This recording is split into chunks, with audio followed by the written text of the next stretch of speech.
Всем привет! Вы на канале Diva Bags. В этом видео рассказываю, как связать вот такой вместительный шопер красивым рельефным узором. Вяжется сумка очень легко и быстро, поэтому мастер-класс подойдет даже для новичков. Такой узор красиво смотрится и в шнуре, и в трикотажной пряже. Выбирайте, что вам больше нравится. Я остановила свой выбор на полиэфирном шнуре с сердечником. В описании под видео оставлю ссылку, где заказываю такой шнур. И там же пропишу промокод на скидку 5%. На эту сумку у меня ушло ровно 200 метров шнура. Это как раз один полный моток. Но если вы вяжете слишком свободно, имейте в виду, вам может не хватить одного мотка. Если не знаете, как быстро и надежно соединить полиэфирный шнур с сердечником, подсказка в правом верхнем углу. Обязательно посмотрите это видео. Размеры. В сложенном виде по верху ширина 34 см, высота с учетом ручек 34 см, без учета ручек 26 см. По самым выступающим точкам донышка ширина 15 см. А для тех, кто хочет связать такой шопер в мини-версии, я сняла отдельное видео со своими рекомендациями. Если видео уже вышло на моем канале, перейдите по подсказке в правом верхнем углу. Что нам понадобится из инструментов? Вязать я буду крючком номер 6. Также нужны будут маркеры. Для хвостиков иголочка с толстым ушком, металлическая либо пластиковая, ножницы и зажигалка. Ну и давайте вязать. При вязании данной сумочки я буду использовать метод соединения рядов хвостиком. Поэтому в самом начале перед вязанием мне необходимо оставить длинный хвостик.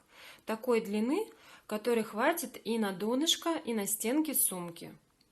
Я отмерю примерно 2 метра хвостика и начну вязание с этого места. Не бойтесь оставить чуть больше шнура, пусть вы потом лучше срежете этот длинный хвостик, чем вам придется надставлять его. Теперь делаем первый узелок. Мы его не считаем, в дальнейшем мы его распустим. И теперь набираем 15 воздушных петель, 14 основных и 1 для подъема. Первый ряд будем провязывать за верхнюю дужку косички и за заднюю перемычку. Вставляем крючок во вторую косичку от крючка, под верхнюю дужку косички и под заднюю перемычку. Вот так. Подхватываем рабочую нить, вытягиваем петлю и провязываем первый столбик. Провязали. Дальше точно так же во вторую косичку, под верхнюю ее дужку и под заднюю перемычку. Второй столбик провязываем. Старайтесь вязать не слишком туго. И точно так же до конца цепочки из воздушных петель. Узелок мы при этом не провязываем. Вот я довязала до узелка, у меня получилось 14 столбиков, и вот это воздушная петля подъема, 15. Теперь необходимо распустить узелок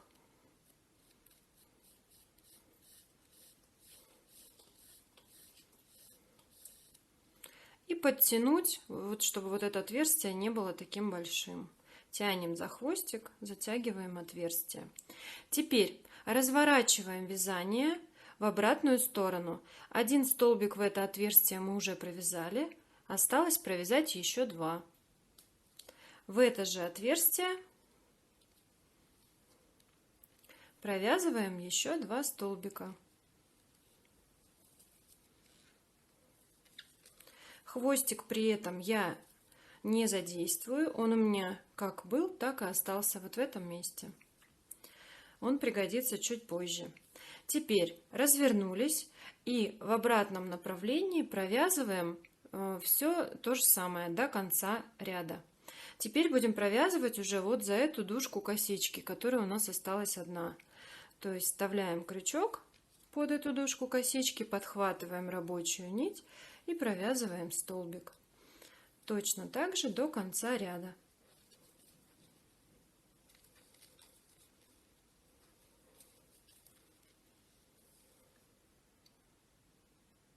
Я дошла до конца ряда, у меня осталась вот эта последняя дужка косички, куда я провязываю последний столбик в этом ряду. И теперь посмотрим на скругление с этой стороны. В это последнее отверстие мы точно так же, как и здесь, должны провязать 3 столбика для скругления. За первый столбик мы принимаем вот эту воздушную петлю, 15-ю петлю, которая служит нам для подъема. За второй столбик принимаем первый столбик в этом ряду провязанный, и за третий столбик последний столбик, провязанный в этом ряду. То есть точно так же получается 3 столбика в одном отверстии. Теперь необходимо закрыть ряд хвостиком. Но так как хвостик у нас находится на противоположной стороне, для начала нам необходимо его сюда вывести. Как мы это сделаем? Мы провяжем в центральные отверстия соединительные столбики. Таким образом у нас получится красивая цепочка из косичек. Находим первое отверстие, в которое мы провязывали 3 столбика, вставляем туда крючок, подхватываем хвостик, выводим петлю. Я ее обычно переворачиваю. Теперь в соседнее отверстие вставляем крючок, подхватываем хвостик и протягиваем через петлю на крючке. Далее в следующее отверстие вставляем крючок, подхватываем хвостик, протягиваем через петлю на крючке. И точно так же до последнего отверстия.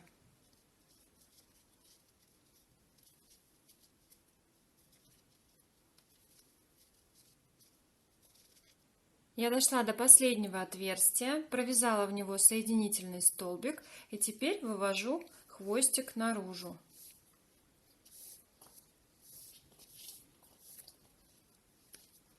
И увожу его наизнанку, опять же через это отверстие, куда мы провязывали 3 столбика. Вставляю крючок с изнанки, подхватываю хвостик и вытягиваю его наизнанку.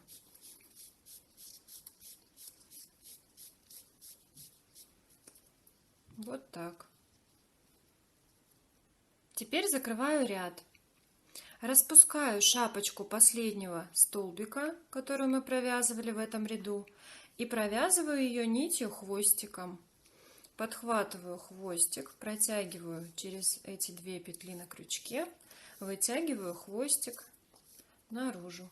И теперь хвостиком закрываю ряд. Вот таким образом вставляю крючок под первую горизонтальную косичку, подхватываю хвостик, увожу наизнанку.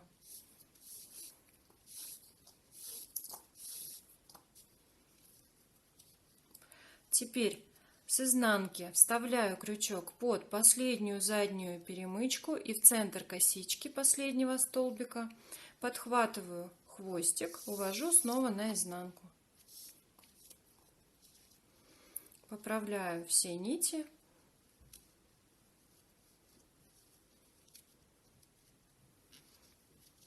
Ряд закрыт. Теперь расскажу, как вязать второй и последующие ряды донышка. Дно у нас овальное, поэтому здесь также действует правило идеального круга. Только круг у нас разделен на 2 части. Вот так. Первая половинка круга, вот она. И вот вторая половинка круга. Вместе они образуют полный круг, но разнесены друг относительно друга вот на эту величину. Здесь мы будем провязывать из ряда в ряд одинаково. В один столбик предыдущего ряда провязывать будем один столбик нового ряда. А вот эти скругления будем провязывать по правилу идеального круга. То есть в каждом ряду у нас будет добавляться 6 новых столбиков, по 3 с каждой стороны. Второй ряд будем вязать столбиками без накида за 2 дужки косички. Причем вот здесь центральные 3 косички нам необходимо сделать 3 прибавки. И с этой стороны точно так же в 3 центральные косички провяжем прибавки. Крайние косички с прибавками я отметила маркерами. Обратите внимание, что вот это количество косичек у вас должно быть равно вот этому, чтобы овал получился правильным. Начинаем вязание Вот с этой косички, из которой выходит хвостик. Я снимаю маркер и провязываю сюда первую прибавку.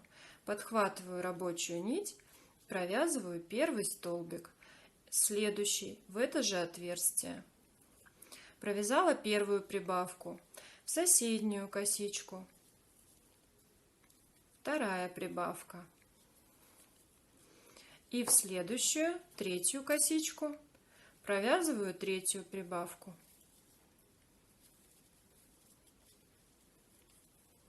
Вот так.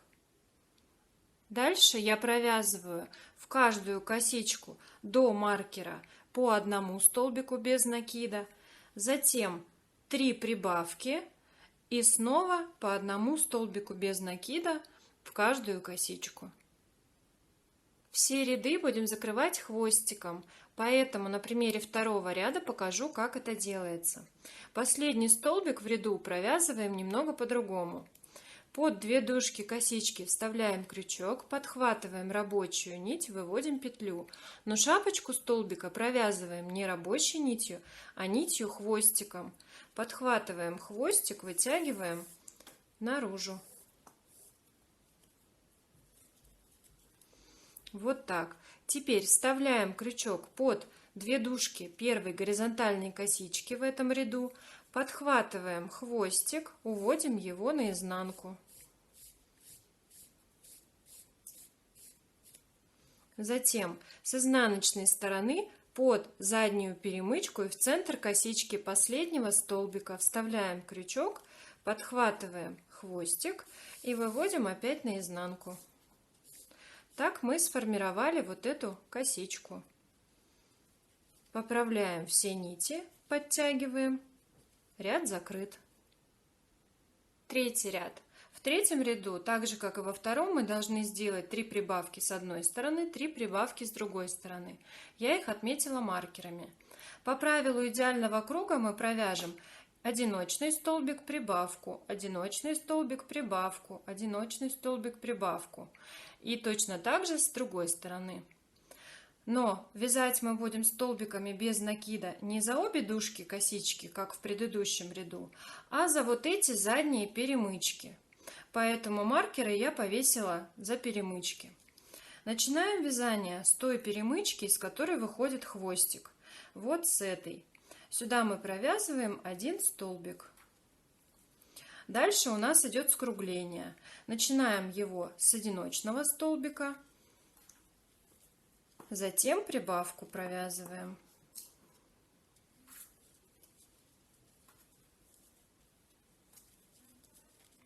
Затем снова одиночный столбик. Далее прибавку.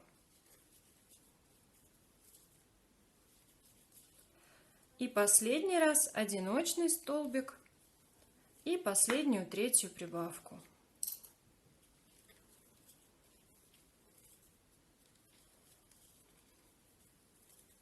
Вот так. Затем до следующего скругления провязываем по одному столбику без накида в каждую заднюю перемычку.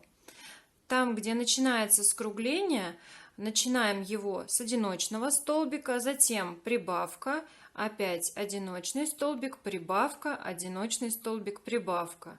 И дальше в обратном направлении провязываем одиночные столбики до конца ряда. В четвертом ряду будем провязывать столбики без накида за 2 дужки косички, точно так же, как это делали во втором ряду. Дальше все четные ряды будем вязать за 2 дужки косички, все нечетные ряды за задние перемычки. Прибавки я расположила в этом ряду таким образом, что прибавка 4-го ряда находится вот здесь до прибавки 3-го ряда. Начинается скругление у нас с одиночного столбика, затем прибавка. По правилу идеального круга 2 столбика между прибавками, снова прибавка, 2 одиночных столбика, прибавка и заканчивать будем скругление одиночным столбиком. Начинаем вязание также с косички, из которой выходит хвостик, вот с этой. Провязываем сюда первый столбик. Затем еще 2 одиночных столбика. Теперь снимаем маркер, провязываем прибавку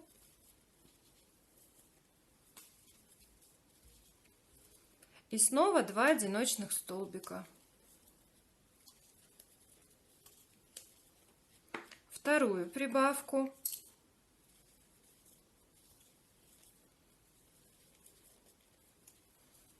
Опять 2 одиночных столбика.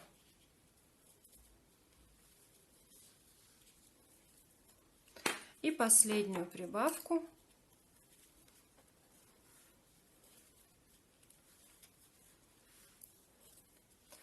И одиночный столбик. Вот так. Дальше провязываем одиночные столбики до следующего скругления. Скругление начинается с одиночного столбика, далее прибавка, 2 одиночных столбика, прибавка, 2 одиночных столбика, прибавка и заканчивается скругление одиночным столбиком. Дальше одиночные столбики до конца ряда. Закрываем ряд также хвостиком.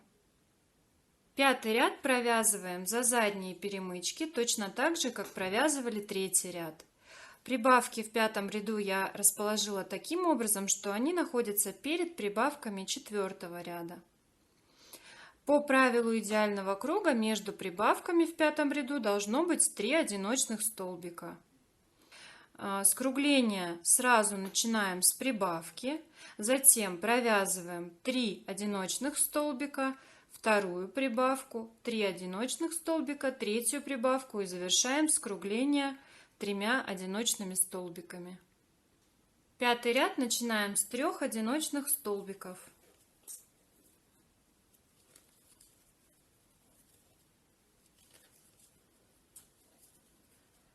Затем первая прибавка.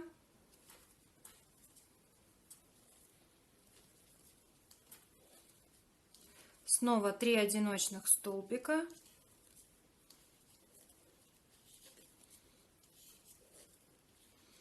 Вторая прибавка.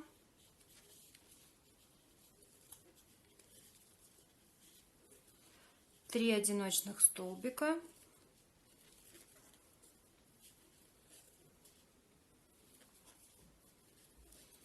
И третья прибавка.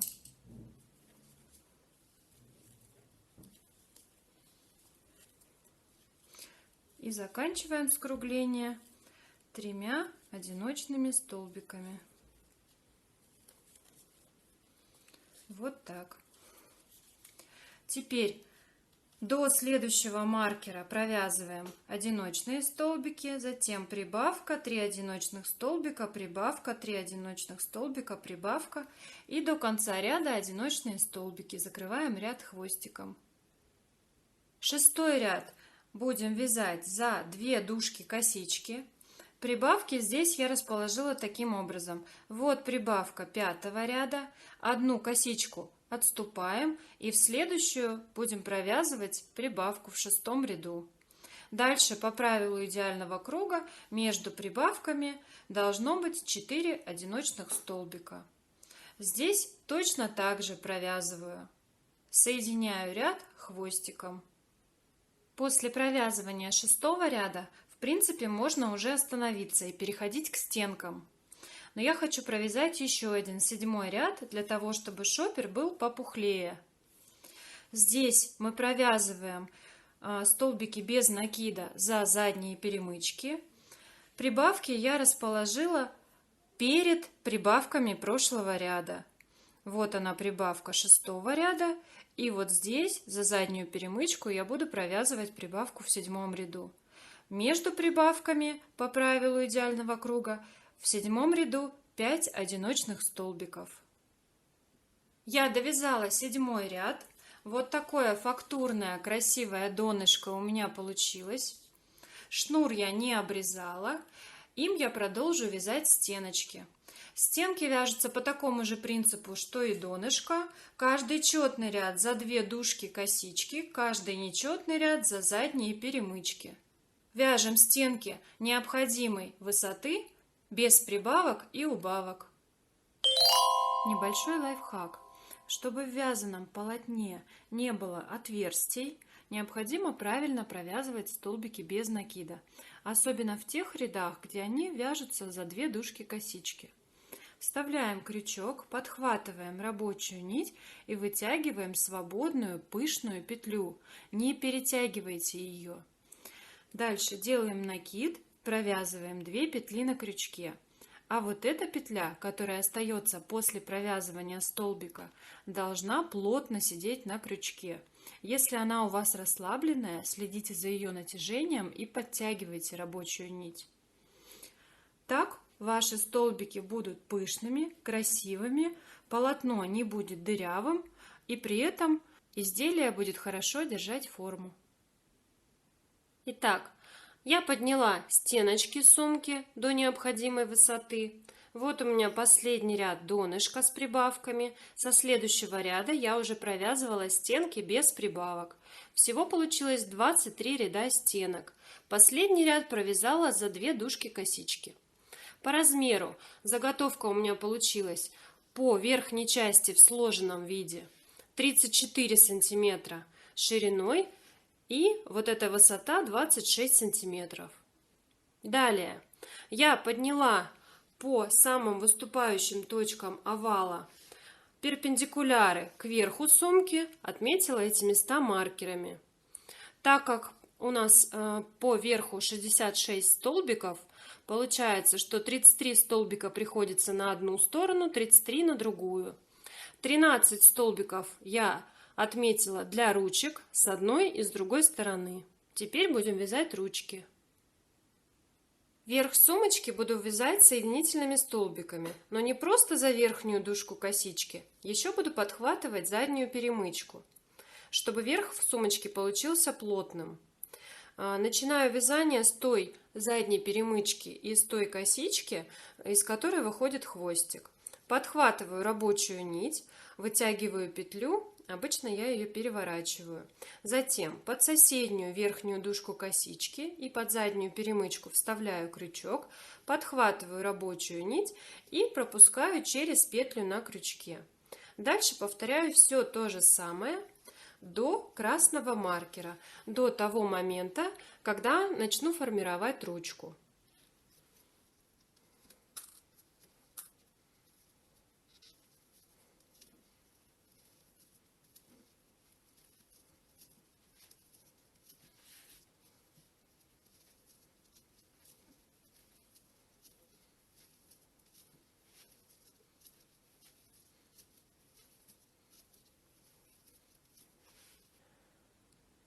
Я дошла до маркера, и теперь мне необходимо набрать цепочку из воздушных петель для ручки.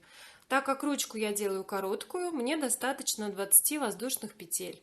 Вы можете сделать по своему усмотрению ручку длиннее.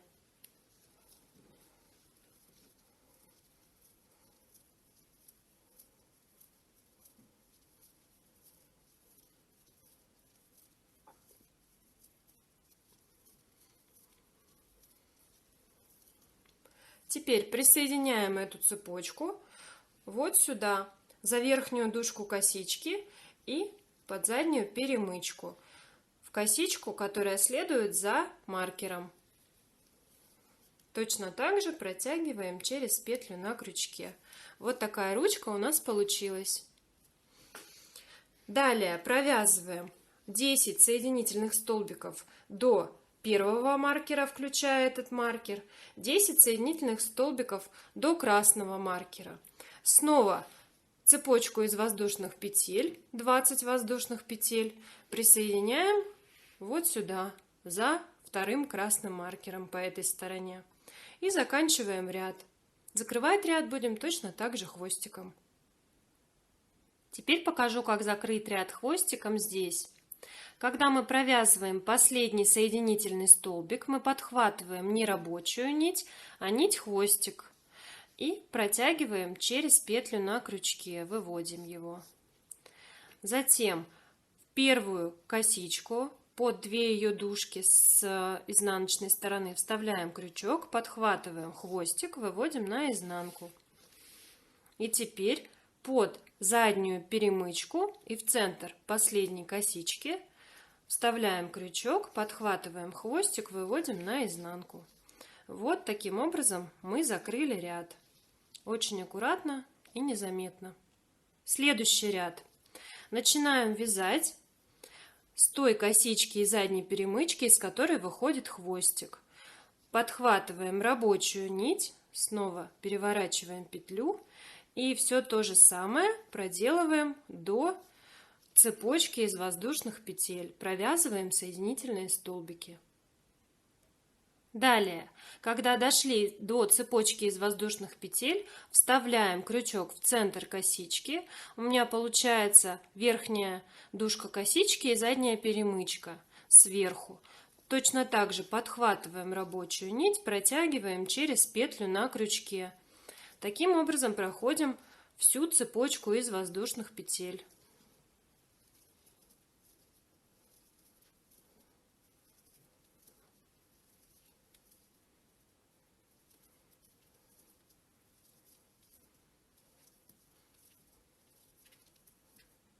Дальше аналогичным образом провязываем расстояние между ручками, саму ручку и соединительные столбики до конца ряда. Соединяем ряд точно так же хвостиком. В следующем ряду при провязывании ручки крючок буду вставлять вот под эти две дужки.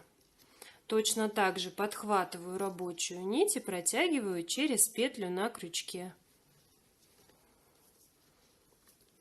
Таким образом, ручка получается очень плотная. Я довязала верх сумки аналогичным образом. Всего у меня получилось 4 ряда соединительных столбиков и вот такой красивый плотный край. Ручки также очень плотные, практически не тянутся и хорошо лежат в руке. Сумку очень удобно носить за ручки. Сумка получилась таким рельефным фактурным узором. Аккуратная, в принципе, как снаружи, так и внутри, но при желании вы можете дополнить ее подкладкой, либо просто магнитной кнопкой. Если вам понравился этот мастер-класс, ставьте свои пальчики вверх и подписывайтесь на мой канал, если еще не подписаны. А чтобы не пропустить новые видео, нажимайте на колокольчик. Приятного вязания и до новых встреч!